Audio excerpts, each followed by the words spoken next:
আকাশবাণী শিলচর প্রথমে বিশেষ খবর। প্রধানমন্ত্রী নরেন্দ্র মোদীর ভার্চুয়াল ব্যবস্থার মাধ্যমে অমৃত ভারত স্টেশন প্রকল্পের অধীনে সমগ্র দেশে ৪১,০০০ কোটি টাকা ব্যয় সাপেক্ষে ২,০০০-এর বেশি রেলওয়ে প্রকল্পের ভিত্তিপ্রস্তর স্থাপন। কেন্দ্রীয় সরকারের অমৃত ভারত স্টেশনের অধীনে রাজ্যের ১১টি স্টেশনের পুনঃ বিকাশ কার্যের সূচনা। আসাম বিধানসভার বাজেট অধিবেশনের শেষ দিনে পুরনো পেনশন পদ্ধতি পুনরায় বহাল করার দাবিতে বিরোধীদের ধর্ণা কার্যসূচি পালন এবং আসাম সরকারের শিল্প বাণিজ্য সরকারি প্রতিষ্ঠান বিভাগ ও কেন্দ্রীয় সরকারের খাদ্য প্রক্রিয়াকরণ শিল্প মন্ত্রণালয়ের সহযোগিতায় গৌহাটিতে আজ থেকে উত্তর পূর্ব খাদ্য প্রক্রিয়াকরণ সম্মেলন। এবারে বিস্তারিত খবর। প্রধানমন্ত্রী নরেন্দ্র মোদী আজ ভার্চুয়াল ব্যবস্থার মাধ্যমে অমৃত ভারত স্টেশন প্রকল্পের অধীনে সমগ্র দেশে ৪১,০০০ কোটি টাকা ব্যয় সাপেক্ষে ২,০০০-এরও বেশি রেলওয়ে পরিকাঠামো প্রকল্পের ভিত্তিপ্রস্তর স্থাপন ও উদ্বোধন করেন। এই কার্যসূচির অংশ হিসেবে ৫৫৩টি রেলওয়ে স্টেশনের পুনঃবিকাশ তথা ১,৫০০টি সড়ক ও উড়াল সেতুর উদ্বোধন তথা ভিত্তিপ্রস্তর স্থাপন করা হবে। অনুষ্ঠানে রেলমন্ত্রী অশ্বিনী বৈষ্ণব, রেল কয়লা ও খনি প্রতিমন্ত্রী রাও সাহেব পাটিল দানবে ও রেল ও বস্ত্র প্রতিমন্ত্রী দর্শনা জারদুস উপস্থিত ছিলেন। কেন্দ্রীয় সরকারের বিকশিত রেল কার্যসূচির অমৃত ভারত স্টেশনের অংশ হিসেবে এই কার্যসূচির অধীনে রাজ্যের বিভিন্ন প্রান্তে আজ বেশ কয়েকটি রেল প্রকল্পের ভিত্তিপ্রস্তর স্থাপন করা হয়।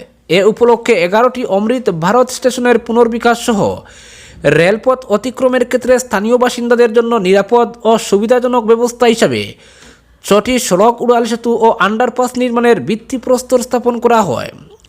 পুনর্বিকাশ করা স্টেশনগুলিতে দিব্যাঙ্গ ব্যক্তিদের জন্য সুবিধাজনক ব্যবস্থা করা সহ আসামের সাংস্কৃতিক ঐতিহ্যকে প্রতিফলিত করতে স্থাপত্য ব্যবহার করা হবে। পাঠশালার রেলওয়ে স্টেশনের পুনর্বিকাশের ভিত্তিপ্রস্তর স্থাপন অনুষ্ঠানে পঞ্চায়েত ও গ্রাম উন্নয়ন মন্ত্রী রঞ্জিত কুমার দাস উপস্থিত ছিলেন। প্রায় ৮ কোটি টাকা ব্যয় সাপেক্ষে স্টেশনটির ভিত্তিপ্রস্তর স্থাপন উপলক্ষে মন্ত্রী রেল বিভাগের আধিকারিক তথা স্থানীয় জনসাধারণকে শুভেচ্ছা জ্ঞাপন করেন। উদালগুড়ি জেলায় উদালগুড়ি, টংলা ও মাঝবাট স্টেশনের পুনর্বিকাশের ভিত্তিপ্রস্তর সাংসদ রণগুরা নার্জারি ও দিলীপ শইকিয়ার উপস্থিতিতে স্থাপন করা হয়। লামডিং সংমণ্ডলের অন্তর্গত লামডিং জংশনেও আজ অমৃত স্টেশন প্রকল্পের ভার্চুয়াল ব্যবস্থা উদ্বোধন করা হয়। উপরাষ্ট্রপতি জগদীপ ধনখড় মিজোরাম বিধানসভা সদস্যদের আচরণ, শৃঙ্খলা এবং শালীনতার প্রশংসা করেছেন।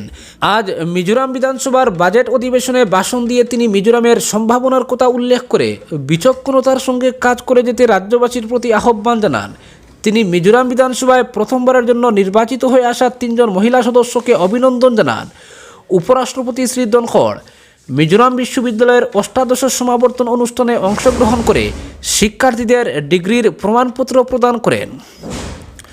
প্রধানমন্ত্রী নরেন্দ্র মোদী বলেছেন যে উন্নত ভারত গড়ে তোলার ক্ষেত্রে বস্ত্রখণ্ডের অবদান আরও অধিক বৃদ্ধির জন্য সরকার অতি ব্যাপক পরিসরে কাজ অব্যাহত রেখেছে।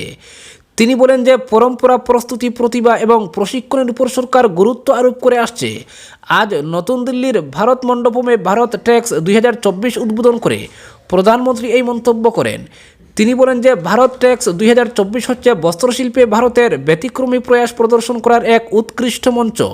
প্রধানমন্ত্রী বলেন যে বস্ত্রশিল্প ছাড়াও খাদি দেশের মহিলাদের নতুন শক্তি প্রদান করছে। ৪ দিনব্যাপী আয়োজিত এই ভারত টেক্স অনুষ্ঠানে বিশ্বের ১০০টিরও বেশি দেশ অংশগ্রহণ করেছে। এদিকে আসাম বিধানসভার গতকাল শেষ দিনের বাজেট অধিবেশনে হইহট্টগোলপূর্ণ পরিস্থিতির মধ্য দিয়ে শুরু হয়। বিরোধী দলের বিধায়করা ওপিএস অর্থাৎ পুরনো পেনশন পদ্ধতির পুনর্বহালের বিষয় ও মুসলিম বিবাহ ও বিবাহ বিচ্ছেদ পঞ্জীয়ন আইন বাতিলের জন্য ক্যাবিনেটের সিদ্ধান্তের বিরুদ্ধে ধর্ণা কার্যসূচি পালন করেন। প্রশ্নোত্তরকালে বিধায়ক অখিল গগৈ রাজ্য সরকারের কর্মচারীদের জন্য পুরনো পেনশন পদ্ধতি পুনরায় বহালের বিষয়টি উত্থাপন করেন। মুখ্যমন্ত্রী ডক্টর হিমন্ত বিশ্ব শর্মা এর উত্তরে বলেন যে সরকারি কর্মচারীর জন্য পুরনো ব্যবস্থা পুনরায় বহাল করার কোনো সম্ভাবনা নেই। তিনি জানান যে রাজ্য সরকার পুরনো পেনশন ব্যবস্থা ও এনপিএস অর্থাৎ নতুন পেনশন ব্যবস্থার বিষয়টি নিরীক্ষণ করতে কেন্দ্রীয় সরকারের গঠন করা সমিতিকে একটি স্মারকপত্র দাখিল করেছে। স্মারকপত্রে রাজ্য সরকার কর্মচারীদের জন্য ৫০% নিশ্চিত পেনশন লাভ করার জন্য পরামর্শ প্রদান করেছে। তিনি বলেন যে যদি রাজ্য সরকার পুরনো পেনশন ব্যবস্থা আরম্ভ করে তাহলে ৫ বছরের মধ্যে রাজ্যের আর্থিক পরিস্থিতির অবনতি হবে। মুখ্যমন্ত্রীর উত্তরে অসন্তুষ্টি প্রকাশ করে কংগ্রেসের বিধায়করা সহ সিপিআইএমের বিধায়ক ও অখিল গগৈ কিছু সময়ের জন্য সভা ত্যাগ করেন। প্রশ্নোত্তরকালের পর এআইইউডিএফের বিধায়করা মুসলিম বিবাহ ও বিবাহ বিচ্ছেদ পঞ্জীয়ন আইন বাতিলের জন্য ক্যাবিনেটের গ্রহণ করা সিদ্ধান্তের বিষয়টি সভায় উত্থাপন করার জন্য অধ্যক্ষের কাছে আবেদন জানান, তবে বিধায়কদের দাবি অধ্যক্ষ নাকচ করে দেন। মুখ্যমন্ত্রী ডক্টর হিমন্ত বিশ্ব শর্মা এ সম্পর্কে সভায় জানান যে ক্যাবিনেটের গ্রহণ করা সিদ্ধান্তের বিষয়ে আলোচনা করার এখন উপযুক্ত সময় নয়। পরবর্তী সময়ে এই আইনটি সভায় উত্থাপন করলে বিরোধীরা এই বিষয়ে মতামত জানাবার সুযোগ পাবেন। বিরোধী পক্ষ পুনরায় অধ্যক্ষকে এই বিষয়টি সভায় উত্থাপনের জন্য দাবি জানালে অধ্যক্ষ তা নাকচ করে দেন। কংগ্রেসের বিধায়করা এর প্রতিবাদে বিধানসভা ত্যাগ করেন ও এআইইউডিএফের বিধায়করা অধ্যক্ষের সামনে বসে ধর্ণা কার্যসূচি পালন করেন। বিশিষ্ট গজল গায়ক পঙ্কজ উদাস আজ মুম্বাইয়ের একটি বেসরকারি হাসপাতালে শেষ নিঃশ্বাস ত্যাগ করেছেন। বয়স হয়েছিল 72। তিনি দীর্ঘদিন ধরে অসুস্থ ছিলেন। কয়েক মাস পূর্বে তার ক্যান্সার রোগ ধরা পড়ে। গজল গায়ক পঙ্কজ উদাস প্রায় 60টিরও বেশি একক গানের অ্যালবাম বের করেছিলেন। এছাড়া তিনি বিভিন্ন হিন্দি চলচ্চিত্রে প্লেব্যাক সিঙ্গার হিসেবেও জনপ্রিয়তা অর্জন করেছেন। তার প্রথম অ্যালবামের নাম ছিল আহট। তার গাওয়া বিখ্যাত কয়েকটি গানের মধ্যে 1986 সালে নাম চলচ্চিত্রে চিঠি আই হে এবং আগলে লাগ যা গানটির জন্য তিনি বিশেষ জনপ্রিয়তা অর্জন করেন। তার মৃত্যুতে প্রধানমন্ত্রী নরেন্দ্র মোদী ও তথ্য ও সম্প্রচার মন্ত্রী অনুরাগ সিং ঠাকুর গভীর শোক প্রকাশ করেছেন। সামাজিক মাধ্যমে এক বার্তায় প্রধানমন্ত্রী বলেন যে পঙ্কজ উদাসের গজল সরাসরি মানুষের আবেগ ও মনকে ছুঁয়ে যায়। তার মৃত্যু সঙ্গীত জগতের অপূরণীয় ক্ষতি বলে তিনি মন্তব্য করেন। তথ্য ও সম্প্রচার মন্ত্রী শ্রী অনুরাগ ঠাকুর তার মৃত্যুতে গভীর শোক প্রকাশ করে শোক সন্তপ্ত পরিবারের প্রতি সমবেদনা জ্ঞাপন করেন। আসাম সরকারের শিল্প বাণিজ্য ও সরকারি প্রতিষ্ঠান বিভাগ ও কেন্দ্রীয় সরকারের খাদ্য প্রক্রিয়াকরণ শিল্প মন্ত্রণালয়ের সহযোগিতায় আজ থেকে গৌহাটিতে 3 দিনব্যাপী উত্তর পূর্ব খাদ্য প্রক্রিয়াকরণ সম্মেলন শুরু হয়েছে। খানাপাড়ার আসাম প্রশাসনীয় পদাধিকারী মহাবিদ্যালয়ে আয়োজিত অনুষ্ঠানে মুখ্য অতিথি হিসেবে অংশ নিয়ে কৃষি ও পশুপালন মন্ত্রী অতুল বোরা আসাম সহ উত্তর পূর্বে কৃষিক্ষেত্রে প্রচুর সম্ভাবনা রয়েছে বলে মন্তব্য করেন। প্রতি বছর কয়েক ধরনের কৃষি ও উদ্যান শস্যজাত সামগ্রী যেমন কমলা, আনারস, কাঁঠাল, লেবু ইত্যাদি রপ্তানির ক্ষেত্রে উত্তর পূর্বাঞ্চল গুরুত্বপূর্ণ ভূমিকা পালন করে আসছে বলে তিনি উল্লেখ করেন। তিনি বলেন যে আসাম সরকার ইতিমধ্যে জিআই ট্যাগযুক্ত কাগজি লেবুকে রাজ্য ফল হিসেবে স্বীকৃতি দিয়েছে। এর ফলে বিশ্বের বাজারে কাগজি লেবুর চাহিদা আগের থেকে বৃদ্ধি পাবে বলে তিনি জানান। মুখ্যমন্ত্রী ডক্টর হিমন্ত বিশ্ব শর্মার পরামর্শ অনুযায়ী আসামে কৃষিভিত্তিক শিল্প স্থাপনের বিশেষ প্রয়াস অব্যাহত রয়েছে বলে মন্ত্রী জানান। উল্লেখ্য, আসাম তথা উত্তর পূর্বে প্রচুর ব্যবসায়িক সম্ভাবনা থাকা খাদ্য প্রক্রিয়াকরণ ক্ষেত্রকে অধিক জনপ্রিয় তথা গতিশীল করে তোলার জন্য এই সম্মেলনের আয়োজন করা হয়। মন্ত্রী আজ এই সম্মেলনের সঙ্গে সঙ্গতি রেখে উত্তর পূর্ব খাদ্য সম্পর্কিত একটি প্রদর্শনীর উদ্বোধন করেন। এই প্রদর্শনীতে 52টি স্টল অংশ নিয়েছে। কাছাড় জেলার স্বাস্থ্য বিভাগের উদ্যোগে আগামী 3 মার্চ থেকে 5 মার্চ পর্যন্ত 5 বছর বয়সী শিশুদের পোলিও টিকা প্রদান করা হবে। এই অভিযানে জেলার প্রায় 19,26,852টি শিশুর মধ্যে 2,76,649 জন শিশুকে এর আওতায় নিয়ে আসা হবে।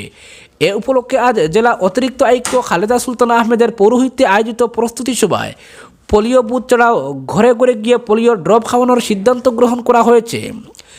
আজকের সভায় অন্যান্যদের মধ্যে যুগ্ম স্বাস্থ্য সঞ্চালক ডক্টর আশুতোষ কুমার বর্মন, অতিরিক্ত মুখ্য স্বাস্থ্য আধিকারিক সুমনা নাইডিং, বিশ্ব স্বাস্থ্য সংস্থার ডক্টর অন্তদেব কর প্রমুখ উপস্থিত ছিলেন।